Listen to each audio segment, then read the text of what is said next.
오늘은요 자유함에 대해서 좀 나누려고 합니다. 예수님은 요한복음 8장 32절에서 진리를 알지니 진리가 너희를 자유케 하리라 말씀하셨습니다. 하나님은 우리가 자유롭기를 원하십니다. 자유로워지기를 원하십니다. 그리스도께서 우리에게 자유를 주셨습니다.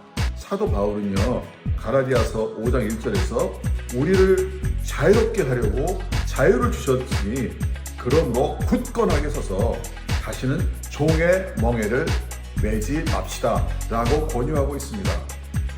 하나님께서는 우리에게 자유를 주셨고 그리고 계속해서 자유롭기를 원하십니다. 사람들은 자신들이 자유롭다고 말을 합니다. 그런데 실질적으로 자유로운 사람은 그렇게 많지 않습니다. 우리는 누군가의 종이 되어서 이 땅을 살아가고 있습니다. 어떤 시스템의 종이 되었던가 아니면 어떤 삶의 무거운 짐을 지고 삶의 질병에 사실은 이 육신을 가지고 살아간다는 것 자체가 사실은 무거운 짐입니다. 왜냐하면 우리 육신이 너무나 연약하고 너무나 질병에 약하기 때문에 그렇습니다. 관계 속에서 살아가는 것도 무거운 짐입니다. 그런데 예수님 당시에 이스라엘 사람들은요 정말 무거운 짐이 있었습니다. 그것은 무엇이냐면요 종교 시스템이 가져다주는 율법의 짐입니다. 그러니까 율법의 노예로 종교의 노예로 살던 그들은 정말 무거운 짐을 지고 살고 있었습니다. 그래서 예수님께서 그들에게 오셔서 수고하고 무거운 짐진 자들아 다 내게로 오라 내가 너희를 쉬게 하리라 라고 말씀하신 것입니다. 하나님은 우리가 자유롭고 쉼을 얻기를 원하시는 것입니다.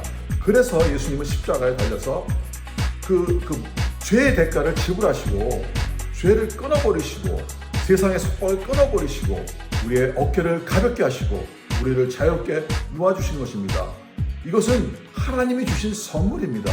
이것이 구원입니다. 구원이라고 하는 것 어디에 속박에서 감옥에서 무거운 멍에에서 우리를 풀어주신 것 이것이 구속 구원이죠. 이것은 우리가 열심히 노력한다고 되는 것도 아니고 하나님이 하나님의 선물로 우리를 풀어놓으셔야 가능한 것인데 예수님께서 그 대가 당신의 그 보혈의 대가로 지불하시고 우리를 구원하여 주신 것입니다. 문제는 구원을 받은 다음에 이 자유함을 어떻게 우리가 지켜나가느냐 하는 것입니다. 구원은 하나님이 주신 것이고 자유함은 하나님이 주셨지만 이 자유함을 지키는 것은 하나님이 우리를 대신해서 할 수가 없습니다. 우리가 해야 되는 것입니다. 사람이요 죄를 짓고 감옥에 살잖아요. 그러면은 몇 년 동안 살다가 아니면 수십 년 동안 살다가 감옥에서 풀려나면은 그 자유함이 얼마나 크겠습니까?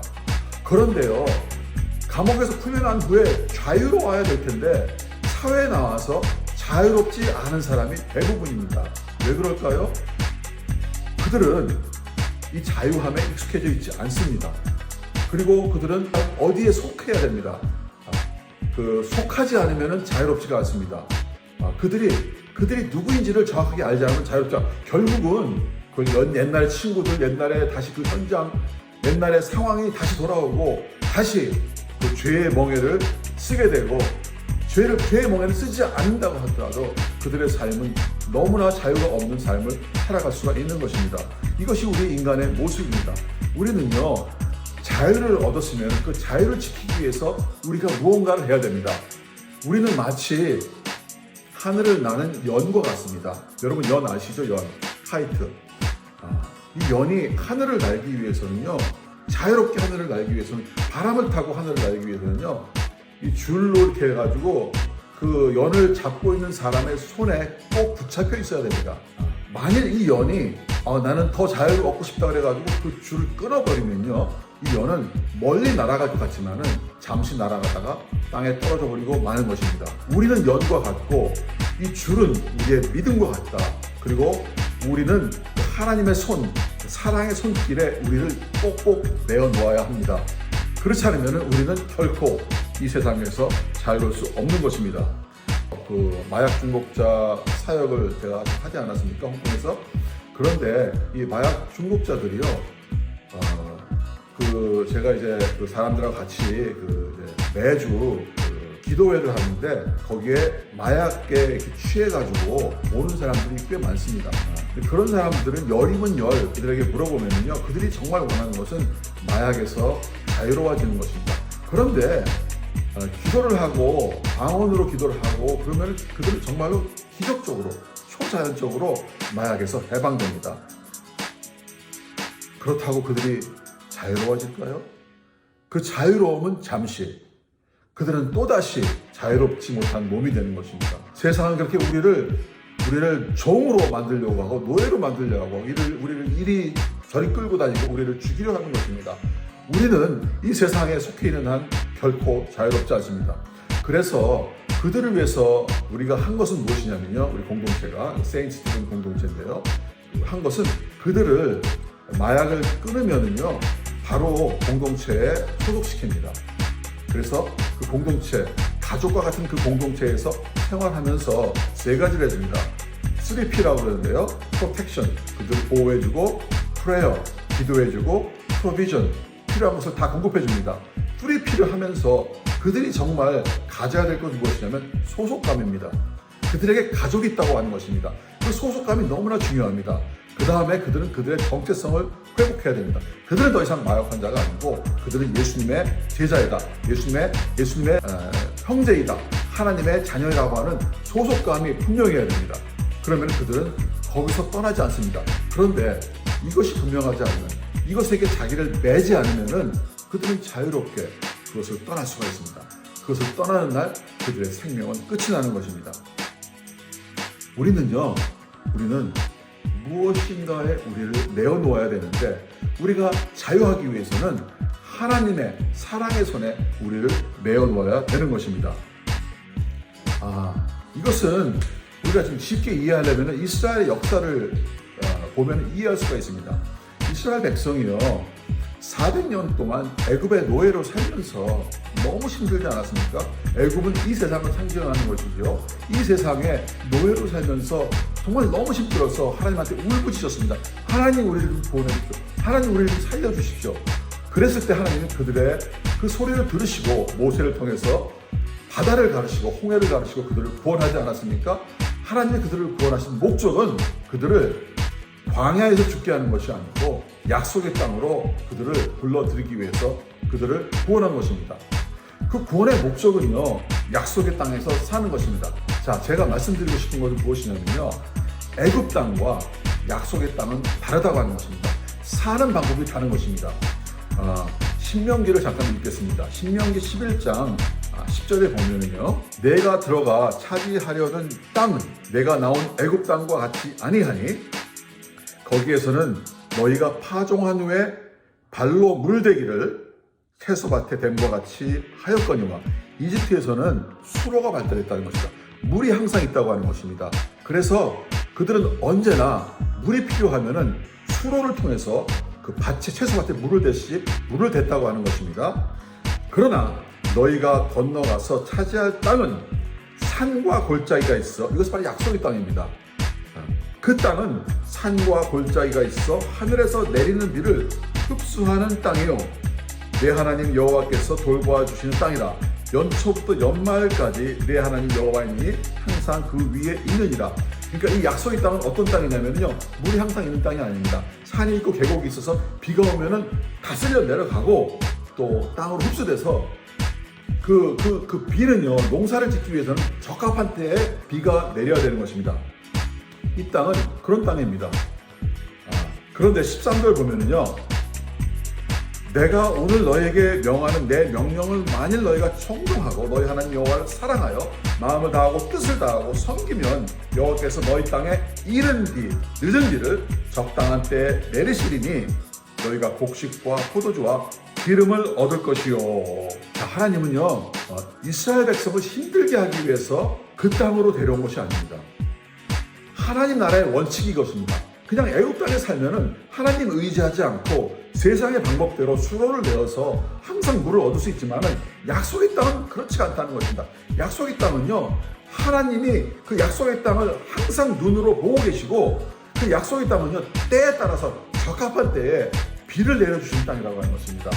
그런데 우리는 이것을 해야 된다는 거죠. 그 뭐냐면 말씀에 청종하고 하나님을 사랑하고 마음을 다하고 뜻을 다해서 하나님을 섬겨야 되는 땅입니다. 하나님과 관계를 맺어야 되는 땅입니다. 하나님에서 독립하면 안 됩니다. 하나님에게서 독립하면 안 되는 땅입니다. 하나님과 하나가 되어 하나님에게 나를 내어놓아야 되는 땅이 바로 약속의 땅인 것입니다. 그러면은 이른비라고 하는 거는 이제 파동하기 전에 땅이 촉촉해져야지 씨를 뿌릴 수 있지 않습니까? 그래서 싹지나지 않습니까? 이른비를 주시고 그리고 추수할 때가 되면은 늦은 비를 주셔서 풍성한 추수를 하나님께서 내게 하신다고 하는 것입니다. 이스라엘의 역사는요 항상 이러했습니다. 하나님의 말씀을 청종하지 않고 우상을 섬기고 자기 욕망을 섬기고 죄의 노예가 되면요 하늘을 닫아버리셨습니다. 하나님께서 이스라엘 백성을 사랑하시기 때문에 그들이 하나님께 돌아와야 되기 때문에 그들이 하나님께 자기를 내어 놓아야 되기 때문에 그렇지 않으면 그들은 살 수가 없다는 걸 하나님이 알기 때문에 하나님은 하늘을 닫아버리시는 것입니다. 그리고 비를 내리지 않으셨습니다. 그들은 또 하나님께 울부짖었습니다. 그러면 하늘을 여시고 비를 내리셨습니다. 이것이 바로 이스라엘의 역사인 것입니다. 이것이요 가난하게 사는 삶의 모습입니다. 예수님께서 이걸 가르쳤습니다. 예수님은요 심령이 가난한 자는 복이 있나니 천국이 저희 것이며. 아니 심령이 가난한 자 어떻게 복이 있습니까? 그런데 이것이 바로 하나님 나라의 원리 원칙이라고 하는 것입니다. 하나님 나라에서는요 심령이 가난해야지 복이 있습니다. 그 복이라고 하는 건 무엇이냐면요 하나님 나라입니다. 하나님 나라를 우리에게 주신다. 심령이 가난한 자는 복이 있나니 천국이 저희 것이며. 천국 하나님 나라가 우리들의 것입니다. 하나님 나라에서 주시는 최고의 복은 하나님 나라 바로 하나님 당신이십니다. 성령을 우리에게 주신다고 하는 약속입니다. 그런데 그 조건은 무엇이냐면은 심령이 가난해야 된다고 하는 것입니다. 무슨 말일까요? 가난하면은요 가진 게 없어서 누구에게인가 의지해야 합니다.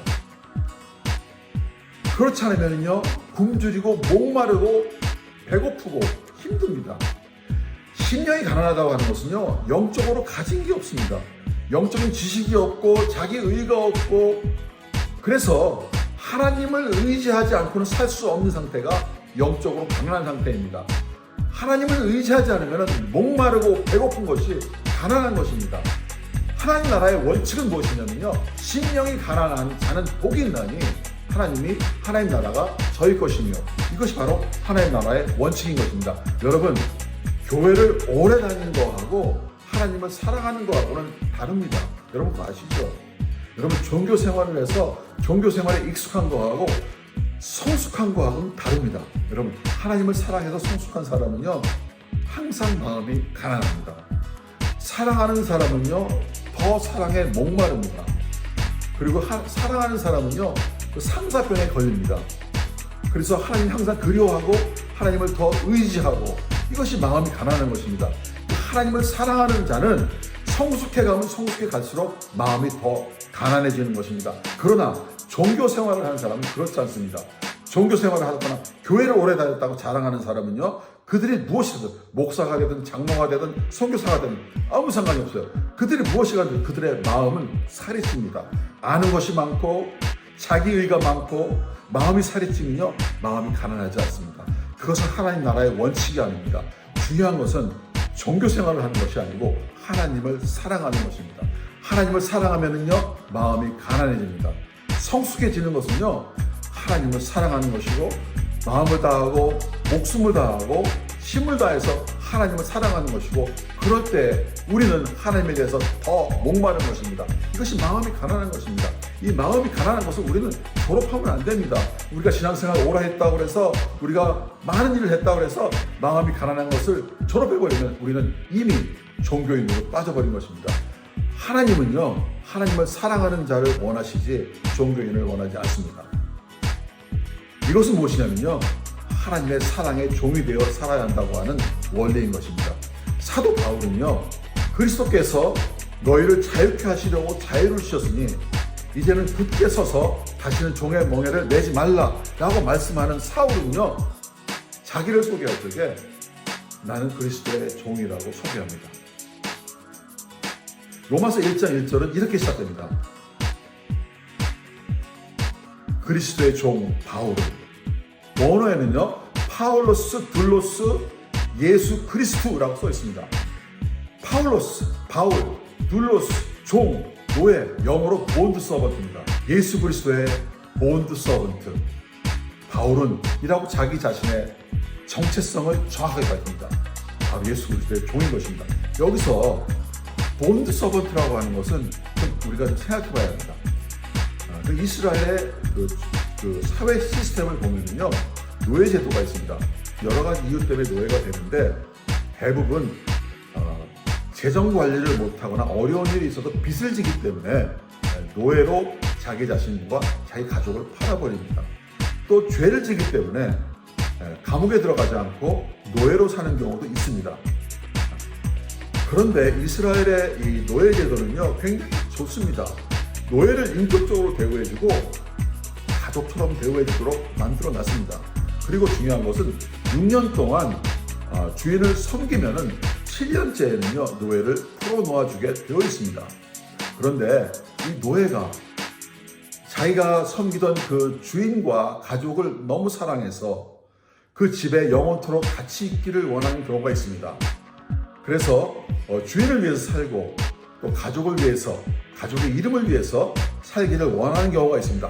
그럴 때에는 이 노예를요 강제로 내보내지 않고 그들이 원하는 대로 노예로 살게 해줍니다. 이것을 본드 서번트라고 합니다. 본드 서번트. 이게 헬라어로 둘로스입니다. 이렇게 원하는 사람은 장로회에 가서 내가 그렇게 되기를 원합니다라고 고백을 하면은요, 거기서 결정을 하면은 이 사람을 문 뒤에 서게 해가지고요, 송곳으로 가지고 이 귓볼을 송곳으로 문짝에 되게 뚫어버립니다. 그럼 구멍이 나죠? 그럼 이 사람은 영원토록 죽을 때까지 이 주인의 노예가 되는 것이고 이 가정의 노예가 되는 것입니다. 이 본드 서번트는요 자기 스스로 결정하는 것입니다. 누가 그렇게 한 것이 아닙니다. 스스로 자기의 권리를, 자기의 생명의 권리를 다 포기한 것입니다. 본드 서번트, 그 사람은요 자기의 권리가 없습니다. 자기의 꿈이 없습니다. 자기의 의견이 없습니다. 주인이 말하는 대로 사는 것입니다. 주인이 가라고 하면 가고 서라고 하면 서고 자기의 목숨까지도 내놓는 것이 바로 본드 서번트입니다. 그런데 바울은 자기를 그리스도의 종이라고 말합니다. 여러분, 그리스도가 우리를 값을 주고 사셨지만은요, 그리스도는 우리를 강제로 노예로 삼지 않으셨습니다. 우리를 스스로 본드 서번트라고 할 수 있는 사람은 나 자신밖에 아무도 없습니다. 내가 그렇게 해야 되는 것입니다. 그런데 바울이 그렇게 하는 것은요, 그가 자유롭게 하는 이 세상의 노예에서, 종의 노예에서 자기를 자유롭게 하는 유일한 방법이었던 것입니다. 여러분, 자유롭기를 원하십니까? 그리스도의 종이 되어야 되는 것입니다. 바울은 자기 자신에 대해서 이렇게 얘기합니다. 내가 그리스도와 함께 십자가에 못 박혔나니 그런즉 이제는 내가 사는 것이 아니고 그리스도께서 사는 것이다. 나 자신을 십자가에 못 박고 이제 내가 사는 것이 아니고 그리스도의 생명이 내 안에 사는 것. 이제 내 의견은 없다. 이제는 내 비전이 아니다. 내 사역이 아니다.